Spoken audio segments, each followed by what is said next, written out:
Matt, welcome to the show. How are you? I'm good, Drew. How are you? Happy to be here. I'm doing well. I'm doing well.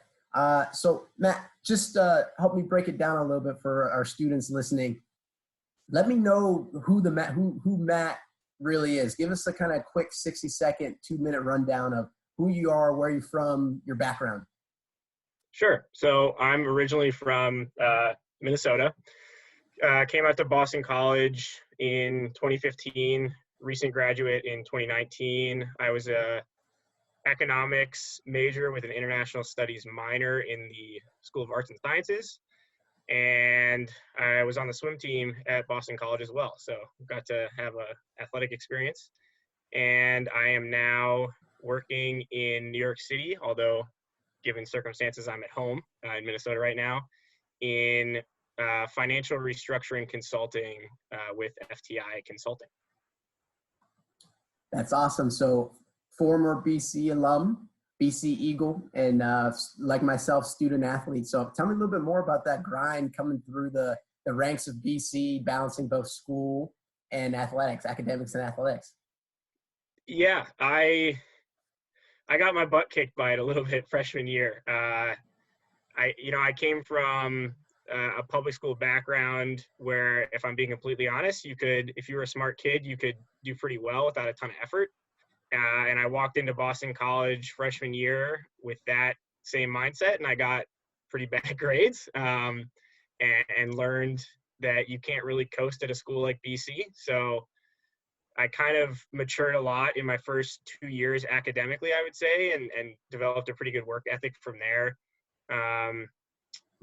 By the end of college, balancing the athletics and academics, I think I got a lot better at just general responsibility and time management. I think it was a super valuable experience for me, as I'm sure you would agree with. I think that story resonates with me. I remember my freshman year, it was the balancing of school, academics, athletics, and then also social life, because we are social human beings. And I remember first semester, I didn't know how to be a student. I knew how to play football well, and I knew how to, socialize, but I dropped the ball academically. And what resonates about that to me is I came from a good high school, but I was able I wouldn't say coast, but once you start to get into the rhythm and flow, you know what you have to do, what's kind of you don't have to do. And I did very well in high school because I was able to get into BC, but then I took that same mindset and didn't evolve. And it kind of kicked me in the butt for a semester, and I had to learn and do better. And I remember looking at myself after first semester and saying, that's not who I am, and that's not who I want to be. And I know I have to grow. I think that's an experience that a lot of kids have coming to a school like BC. So I wouldn't feel too down on yourself if you get some pretty bad grades, maybe freshman, sophomore year. You can definitely dig out of the hole and end up in a pretty good spot. And end up in a very good spot. I think that's a great kind of parlay right into, you didn't do as well as you knew you could as a freshman, sophomore, but you got together. Could you dive a little bit deeper, especially as a student athlete? Historically, sometimes there's some stress in when you're also doing your sport, but you're looking for internships. You did both very well. Could you kind of walk us through we'll call it your junior year journey once you started doing the internship track as well as athletics? Yeah, so I came into college with the intention of actually being pre-med, probably like a lot of kids. And I just kind of realized pretty early on that I didn't really want to go to school and get into a bunch of student loan debt. So I had an interest in like economics generally in high school, but never had really done a ton of studying it or knew much about it. But I kind of decided to pivot towards that. And by the end of sophomore year, I kind of knew that I wanted to go down the finance route, even though I wasn't in the business school. And so I did a internship in finance my sophomore summer just to kind of get my feet wet. That was sort of my first real corporate job. It was sort of just like a treasury and investments shadowing thing for one of my roommates' dads. To kind of get a first experience. And then returning to campus junior year, I knew investment banking recruiting started right away, and it started really, really fast. So I came in ready to go off studying I did in the summer, went through that whole recruiting process junior year, and landed an investment banking internship in New York for that summer.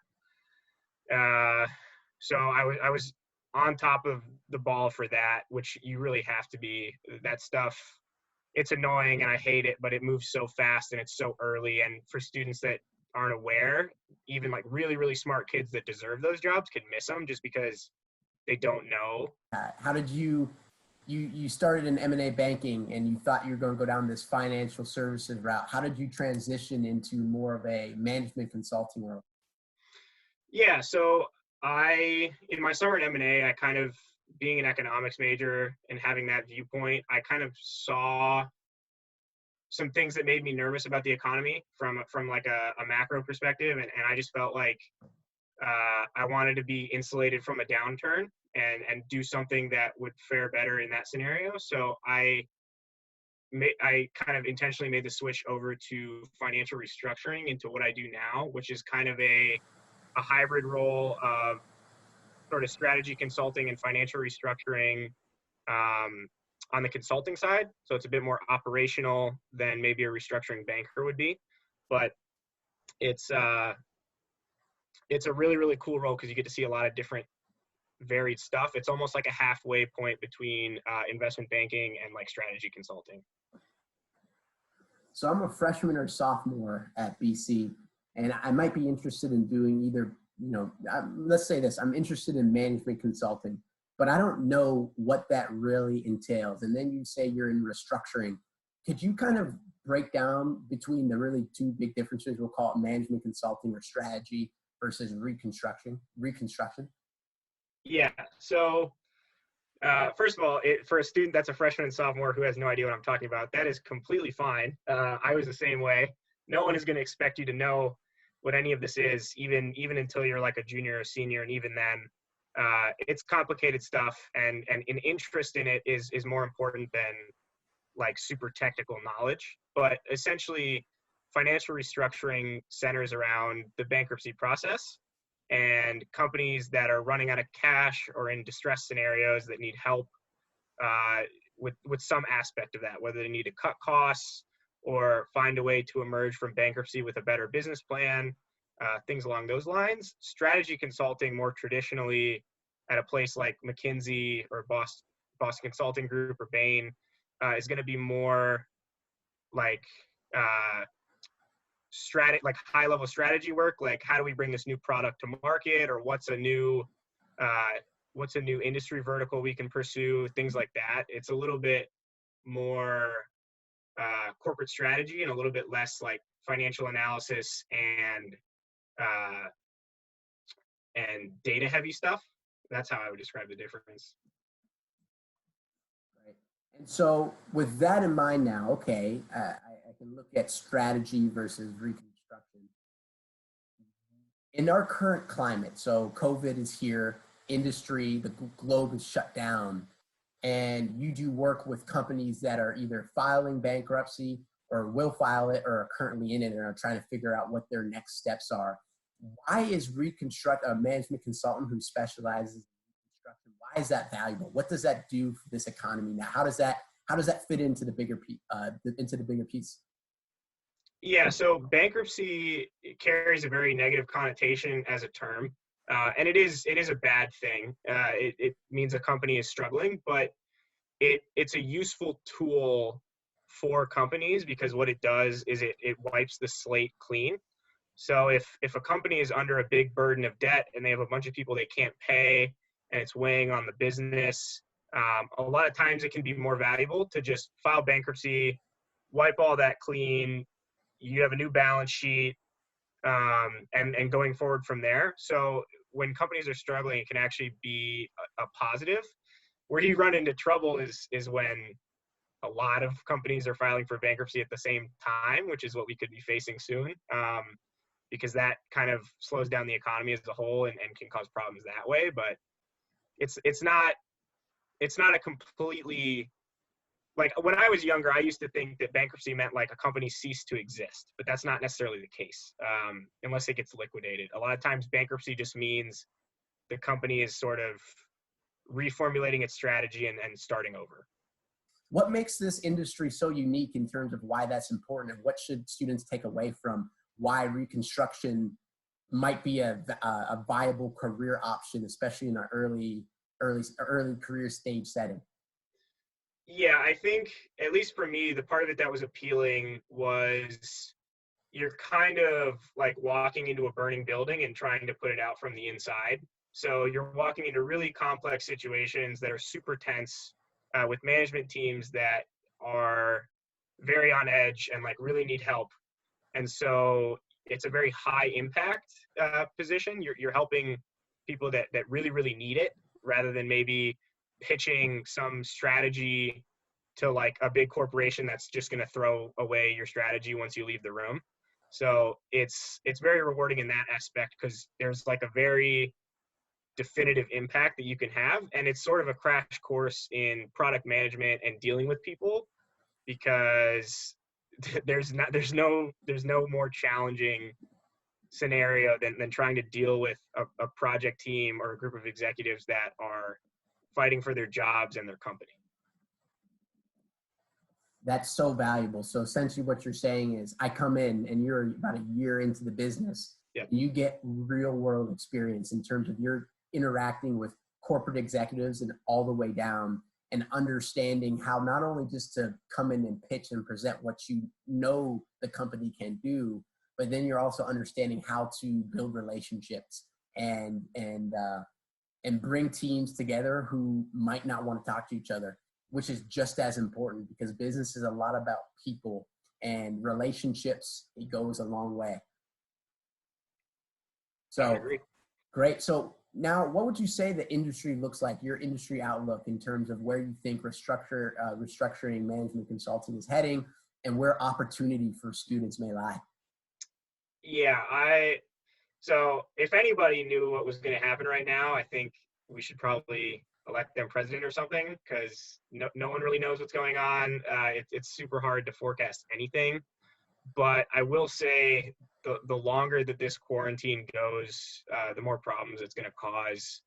There's a lot of companies that are short on cash, that aren't able to raise any, and you can't operate with no money coming in the door forever. So if things continue as they have been for much longer, there's going to be a long list of big corporate bankruptcies in the coming months, and that obviously is not going to have a very positive effect on the economy. But if you're someone sitting in my position, it'll be a really, really valuable experience and a really, really good time to sort of cut your teeth and build a career. So if you are a student who is interested in it and is opportunistic and wants to go where there's going to be action and where you're going to have a good learning experience, I would say restructuring is going to be a really good place to be in the coming years.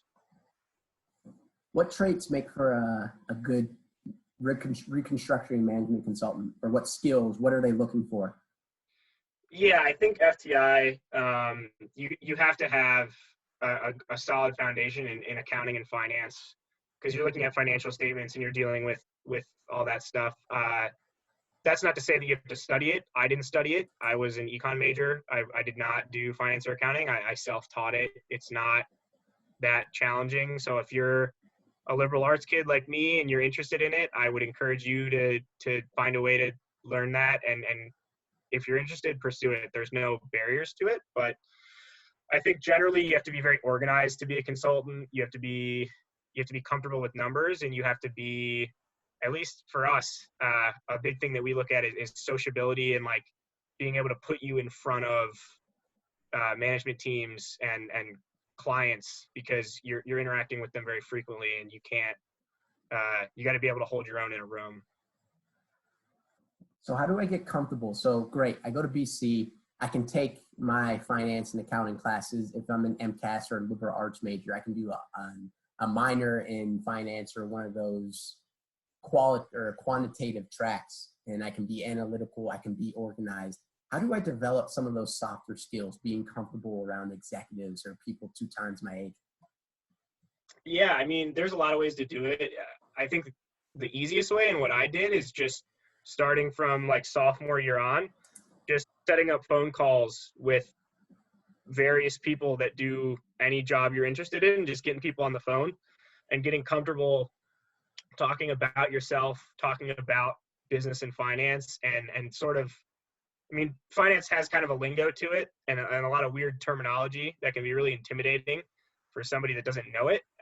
But it's really not as complicated as it seems once you know the lingo. So just like finding ways to converse and talk about it and be put in situations like that is the best way to get comfortable. I probably did 50 phone calls like that as an undergrad. So you're telling me you cold emailed or cold called over 50 people? Yeah, probably. And all BC alums. It's the best way to do it. I love it, man. That's the hustle. But that's two really important things where it shows, one, the value of Boston College. Our alumni are loyal and they are willing and able to help you guys, and they're there for you. You just have to reach out to them. You have to go find them. They're not going to come find you. So you have to be proactive. And then, like Matt said, you just have to get comfortable being uncomfortable. I'm sure the first 10 cold calls he was stumbling over his words. He was, nervous, embarrassed. I could have done this better. But he kept doing it in like a sport, like an athlete lifting the weights or in the water swimming. Repetition consistently over time, you will see results. You just have to consistently do it. So love that. And I think I want to transition a little bit back to your athletic background, because we talked about this a little bit, but could you go deeper into why do you think this is important, not just for students at BC, but specifically for student athletes to take advantage of resources and start early rather than late? For somebody that's a student athlete that's used to busting their butt in the weight room or on the track or whatever it may be, you have the skill set and you have the mental side of it, the mental strength to like accomplish anything you want from a career basis. You just need some nudges and some encouragement on what to look into early on and maybe who to talk to. And you have to have that like sophomore, junior year in the front of your head, because even though you probably don't want to think about your job after college, you want to think about the next game. It's a really, really important thing to have in mind because it sets you up for the rest of your life after your sport. Because not everyone's going to go play in the NFL or go to the Olympics or whatever it may be. Not going to go pro, but that doesn't mean life stops.